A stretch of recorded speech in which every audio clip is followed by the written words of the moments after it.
Olá, bom dia, vamos que vamos! Novo Testamento em 90 dias, hoje João, capítulo 7 ao 9 e Salmos de número 13, nosso 25º dia de leitura. Glória a Deus por você que tem perseverado, e se você, começando agora, não conseguiu ler ainda os capítulos anteriores, os livros anteriores, não tem problema, vamos agora do 7 em diante, e que o Senhor possa te abençoar grandemente. No final de tudo, quando terminarmos o Novo Testamento, você volta lá em Mateus, leia os livros que você ainda não conseguiu acompanhar, e tá tudo certo, o Senhor vai te abençoar, e você vai conseguir cumprir o propósito de ler o Novo Testamento inteiro. Amém? Vamos lá? Pega a tua Bíblia, João capítulo 7, hoje dia 29 de janeiro, finalzinho do mês, nosso 25º dia de leitura. Que o Senhor possa nos abençoar nesse ciclo do final do mês, em nome de Jesus. Amém? Pega a tua Bíblia, abre lá em João capítulo 7, nós vamos falar sobre a falta de fé dos irmãos de Jesus. Pai amado, nós colocamos diante de Ti essa leitura, que faça, Pai, a Tua palavra faça mudança no nosso ser, no nosso caráter, transforma nossas vidas, Pai, que nós possamos colocar em prática o que nós lemos nesse dia, Pai, em nome de Jesus. Amém e amém. João capítulo 7 diz assim: depois desses fatos, Jesus andou pela Galileia, porque não queria passar pela Judéia, pois os judeus procuravam matá-lo. Nessa ocasião, a festa judaica dos tabernáculos estava próxima. Sendo assim, os irmãos de Jesus lhe disseram: parte desse lugar e vai para a Judéia, para que os teus discípulos, semelhantemente, vejam as obras que fazes. Porque ninguém age às ocultas enquanto procura ser publicamente reconhecido. Se realizas essas obras, manifesta-te ao mundo. Pois nem mesmo seus irmãos acreditavam nele. Então Jesus lhes afirmou: o meu tempo ainda não chegou. Para vós, porém, qualquer hora é correta. O mundo não pode odiar-vos. O mundo não pode odiar-vos, mas odeia a mim, pois eu dou testemunho de que suas obras são más. Podeis vós subir à festa. Eu, nesse momento, não subo para essa festa, porque o meu tempo apropriado ainda não chegou por completo. E tendo dito essas palavras a eles, permaneceu na Galileia. Mas, após seus irmãos terem subido, então ele também subiu para a festa, não abertamente, mas em segredo. Então os judeus o procuravam na festa e o especulavam: onde estará ele?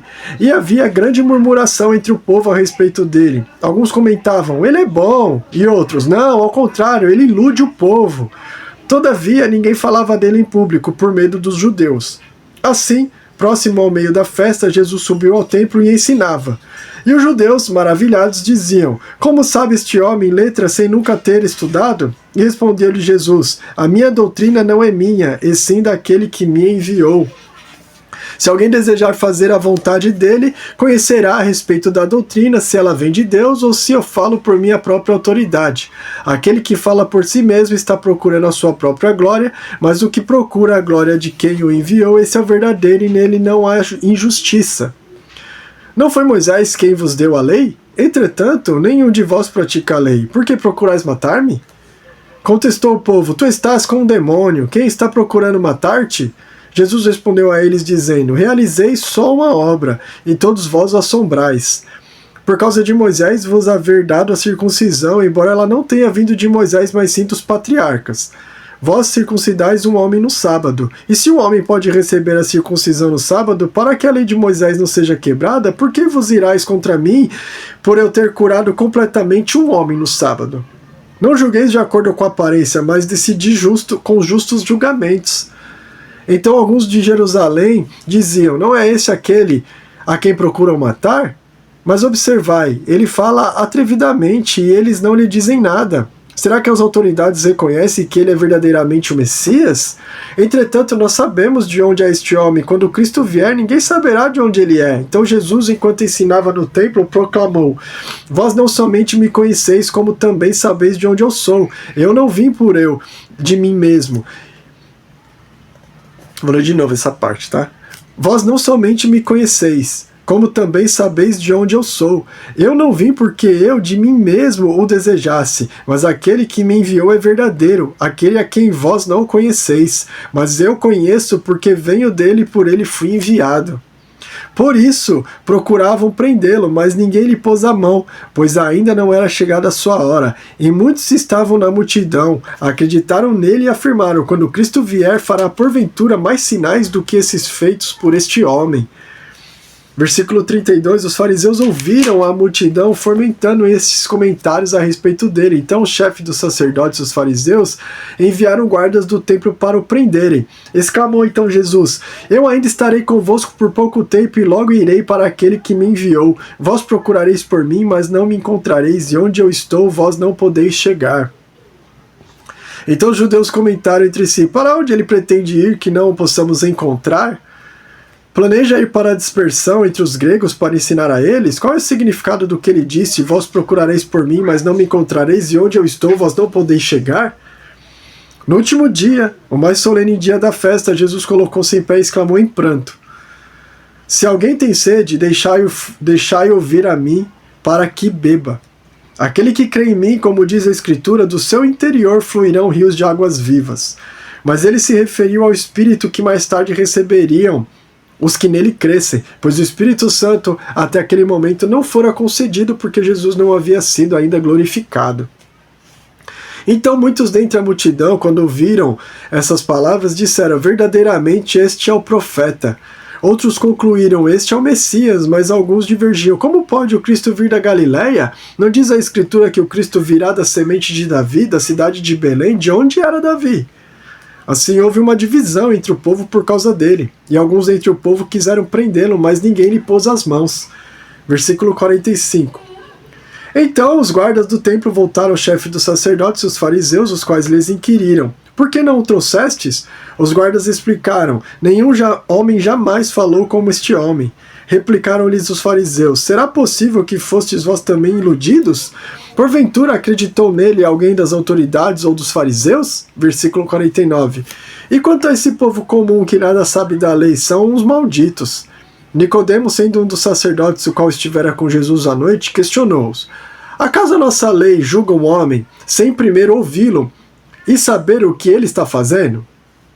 Eles responderam-lhe: és igualmente tu um galileu? Procura e verás que nenhum profeta se levantou na Galileia. Depois disso, cada um foi para a sua casa. Capítulo 8 do livro de João. Entretanto, Jesus seguiu para o Monte das Oliveiras. Ao amanhecer, ele voltou ao templo, e todo o povo achegava-se ao seu redor. Então ele se assentou e lhe ensinava. Os escribas e fariseus trouxeram até ele uma mulher surpreendida em adultério. Forçaram-na a ficar em pé em meio a todos, e disseram a ele: mestre, esta mulher foi apanhada em flagrante adultério. Assim sendo, Moisés, na lei, nos mandou que tais mulheres sejam apedrejadas. Todavia, tu o que dizes a este respeito? Eles falavam assim para prová-lo e terem alguma coisa de que o acusar. Mas Jesus, inclinando-se, escrevia na terra com o dedo como se não tivesse ouvido. Porque insistiram na pergunta, ele se levantou e lhe disse: aquele que dentre vós estiver sem pecado, seja o primeiro a lhe atirar uma pedra. E novamente inclinou-se e escrevia na terra. Então aqueles que ouviram isso, sendo convencidos por suas consciências, foram se retirando um por um, começando pelos mais velhos até o último. Jesus foi deixado só e a mulher ficou onde estava. Quando Jesus se ergueu, não vendo a ninguém mais, além da mulher, ele disse a ela: mulher, aonde estão aqueles teus acusadores? Ninguém te condenou? Disse ela: ninguém, Senhor. E assim lhe disse Jesus: nem eu te condeno. Podes ir e não peques mais. Versículo 12.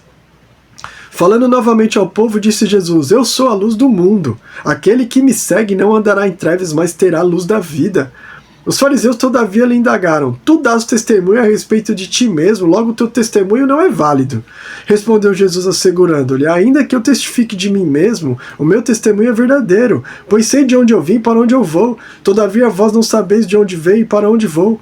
Vós julgais de acordo com a carne, e eu a ninguém julgo.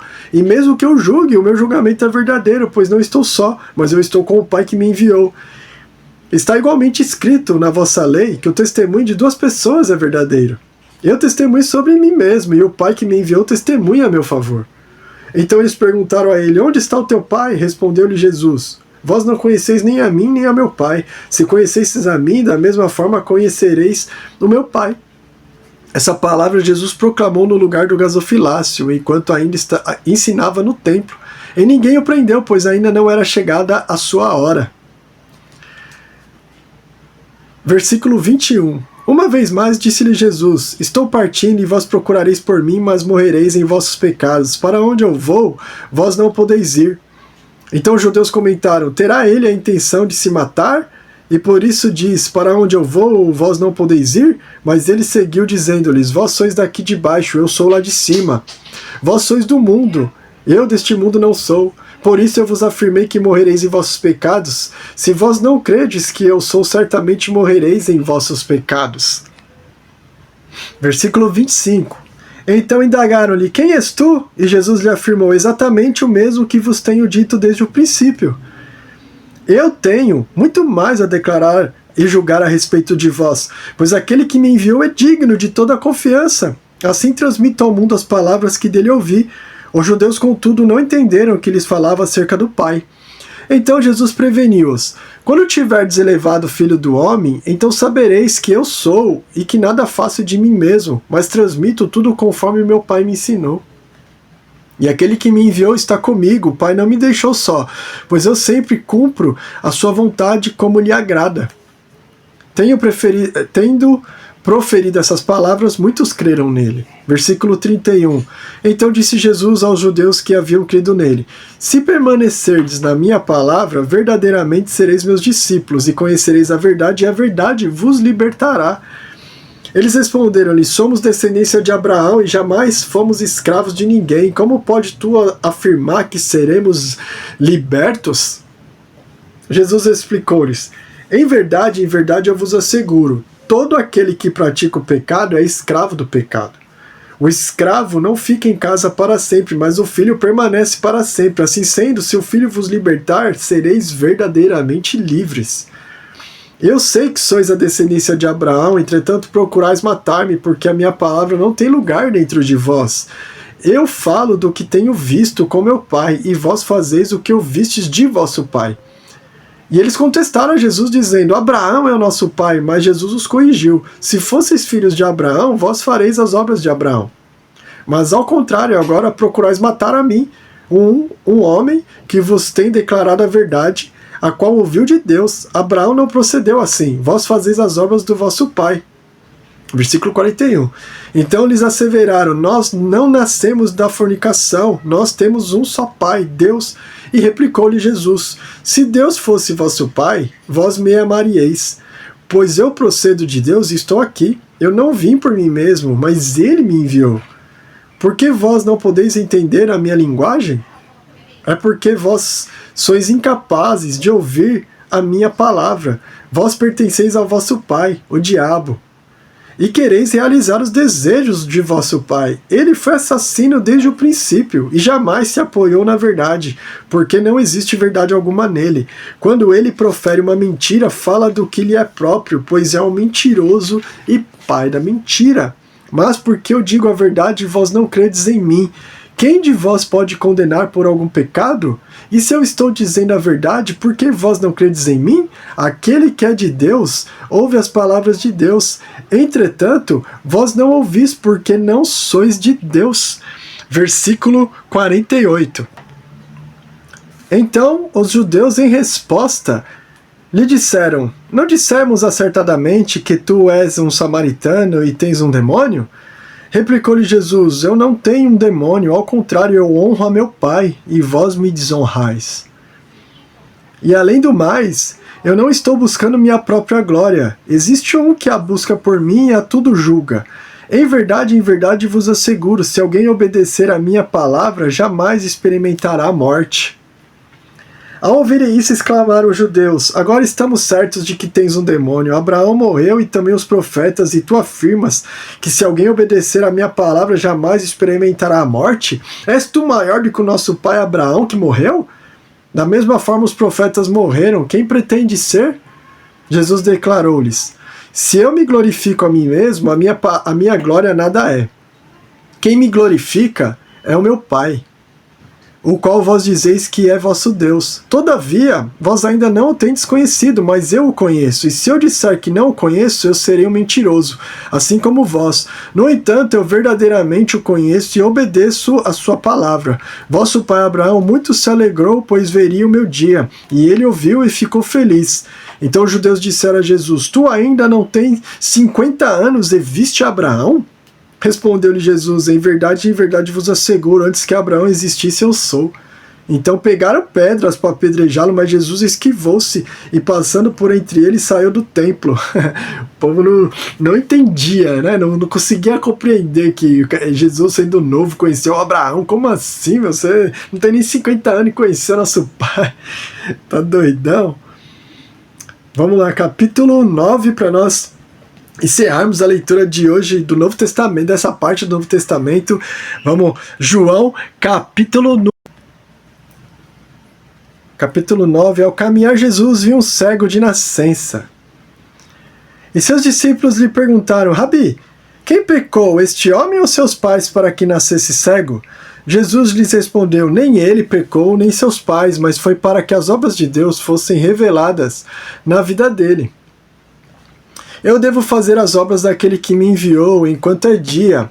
A noite vem, quando ninguém pode trabalhar. Durante o tempo em que estiver no mundo, sou a luz do mundo. Então, tendo dito essas palavras, cuspiu no chão e fez barro com saliva. Em seguida, ungiu os olhos do cego com aquela mistura e ordenou ao homem: vai, lava-te no tanque de Siloé, que significa enviado. O cego foi, lavou-se e voltou vendo. Portanto, os vizinhos e aqueles que eu conheciam como cego diziam: não é esse mesmo homem que costuma ficar sentado mendigando? Alguns afirmavam: é ele mesmo. Outros comentavam: apenas se parece com ele. Ele mesmo, entretanto, assegurava-lhe: sou eu o homem, sou eu. Por esse motivo indagaram-lhe: como te foram abertos os olhos? Ele respondeu: um homem chamado Jesus misturou terra com saliva, ungiu os meus olhos e disse-me: vai, lava-te no tanque de Siloé. Então eu fui, lavei-me e recebi a visão. Em seguida lhe perguntaram: aonde que está ele? Ao que respondeu: não sei. Versículo 13. Então levaram um homem que fora cego à presença dos fariseus, e era sábado, quando Jesus fez aquela mistura de barro e abriu os olhos do homem cego. Então os fariseus também lhe inquiriram como receber a visão. E o homem tornou a explicar: ele aplicou barro nos meus olhos, lavei-me e eu vejo. Por esse motivo, alguns dos fariseus alegavam: esse homem não é de Deus, porque não guarda o sábado. Outros murmuravam: como pode um homem, sendo pecador, realizar milagres como esses? E novamente houve divisão entre eles. Uma vez mais perguntaram ao homem que fora cego: que dizes tu a respeito dele, pelo fato de que ele abriu os teus olhos? O homem asseverou-lhes: ele é um profeta. Contudo, os judeus não acreditaram que ele fosse cego e havia recebido a visão, até que fossem chamados os pais daquele que recebera a visão. Então o interrogaram: é esse o vosso filho, o qual vós dizeis que nasceu cego? Como então ele pode ver agora? E os pais lhe responderam: sabemos que ele é nosso filho e que ele nasceu cego, mas não sabemos o significado de ele estar vendo agora, e também não sabemos quem lhe abriu os olhos. Perguntai a ele, ele já tem idade, ele falará de si mesmo. Seus pais responderam dessa maneira porque estavam com medo dos judeus, pois estes já haviam acordado que se alguém confessasse que Jesus era o Cristo, seria expulso da sinagoga. Foi por isso que seus pais disseram: perguntai a ele já tem idade. Então eles chamaram de novo o homem que fora cego e lhe ordenaram: dá a glória a Deus, pois nós sabemos que esse homem é pecador. Ao que ele retorquiu: se ele é um pecador ou não, eu não sei. Todavia, uma verdade eu sei: eu era cego e agora eu vejo. E novamente lhe indagaram: o que ele te fez? Como abriu os teus olhos? O homem lhes respondeu: eu já não disse? Mas vós não credes. Por que desejais ouvir tudo a mesma coisa de novo? Acaso também quereis tornar-vos discípulo dele? Por isso o insultaram e disseram: tu, sim, és um discípulo dele, mas nós somos discípulos de Moisés. Sabemos que Deus falou a Moisés, mas quanto a esse sujeito, nem sabemos de onde vem. O homem questionou: ora, isso é surpreendente. Vós não sabeis de onde ele vem, mesmo assim abriu meus olhos. É sabido que Deus não ouve pecadores, mas a todo adorador de Deus e a todo que faz a sua vontade, a esse ele atende. Desde o início do mundo, jamais se ouviu que alguém tenha aberto os olhos de um cego de nascença. Se esse homem não viesse de Deus, não poderia fazer obra alguma. Então concluíram: tu, que nasceste repleto de pecados, pretende nos ensinar? E o excluíram. Versículo 35, Jesus ouviu que o haviam expulsado e quando o encontrou lhe disse: acreditas tu no Filho de Deus? O homem respondeu: quem é ele, Senhor, para que eu possa nele crer? E Jesus lhe assegurou: tu estás vendo, é este que te fala. Então declarou o homem: Senhor, eu creio. E prostrando-se diante de Jesus o adorou. Então revelou Jesus: eu vim a este mundo para julgamento, a fim de que os cegos vejam e que os vejam e os que veem se tornem cegos. Alguns fariseus que estavam com ele, ao ouvirem essas palavras, perguntaram a Jesus: porventura nós também somos cegos? Afirmou-lhe Jesus: se vós fosseis cegos, não seríeis culpados, mas uma vez que alegais, nós vemos, por essa razão o pecado persiste dentro de vós. Essa é a nossa leitura do Novo Testamento do dia de hoje, e nós finalizaremos com os Salmos de número 13, que é sobre a oração de livramento. Salmo 13, um salmo de Davi, que diz: até quando me esquecerás, Senhor? Para sempre? Até quando encobrirás de mim a sua face? Até quando sofrerei com preocupações e tristeza no coração, dia após dia? Até quando prevalecerá um inimigo contra mim? Versículo 3. Olha para mim e responde, Senhor meu Deus, renova o brilho da vida nos meus olhos, caso contrário me entregarei ao sono da morte. E o meu inimigo virá a dizer: eu venci, e os meus adversários festejarão meu fracasso. Contudo, eu confio em teu amor. O meu coração se enche de alegria e satisfação em tua salvação. Desejo cantar ao Senhor por todo o bem que me tem feito. Contudo, eu confio no seu amor. O meu coração se enche de alegria e satisfação na sua salvação. O desejo é cantar ao Senhor por todo o bem que me tem feito. Então, confia no Senhor e cante a Ele por tudo que Ele fez na sua vida. Amém? Do início que Ele se apresentou a você até os dias de hoje, tudo que Ele já fez, tudo que Ele já te abençoou. Louve ao Senhor, amém? Cante um cântico a Ele nesse dia. Que o Senhor te abençoe grandemente. Que essa palavra te ensine, essa palavra te preencha e te ensine nesse dia para que você possa ser um filho de Jesus, um servo de Jesus, chamá-lo de Pai. Amém? Deus abençoe grandemente. Nos vemos daqui a pouquinho com a devocional do dia a dia, amanhã e noite, para que nós possamos também somar na devocional. Amém? Deus abençoe.